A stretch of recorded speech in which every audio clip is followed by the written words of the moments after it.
இல்லை உண்மையில் விஜய் அவர்களுடைய அரசியல் உண்மையில் ரொம்ப கரெக்டாக காய்நாத்திட்டு இருக்கார். உண்மையில் அவர் அரசியலுக்கு வந்திருக்க மாட்டார்னு நினைக்கிறேன். வரணும்னு நினச்சிருக்க மாட்டார்.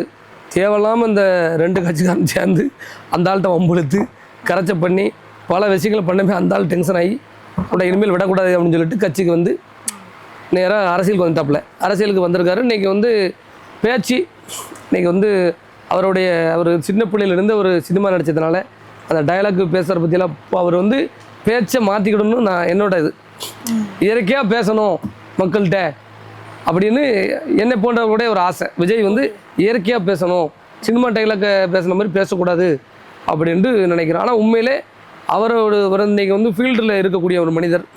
பணம்லாம் வேண்டாம், இது வரைக்கும் பணம் சம்பாதிச்சே போதும், நமக்கு வால் போஸ்ட் ஓட்டினவனுக்கு ஒரு நல்லது நடக்கட்டும், நம்மளை தலையில் வச்சு ஆடினவனுக்கு நல்லது நடக்கட்டும், நமக்காண்டி படம் பார்த்தவன் பணம் செலவு பண்ணவன் இவெல்லாம் இன்றைக்கி நாளைக்கு நல்லா இருக்கட்டும் அப்படின்னு நினச்சி அரசியலுக்கு இன்றைக்கி அவர் வந்திருக்காரு.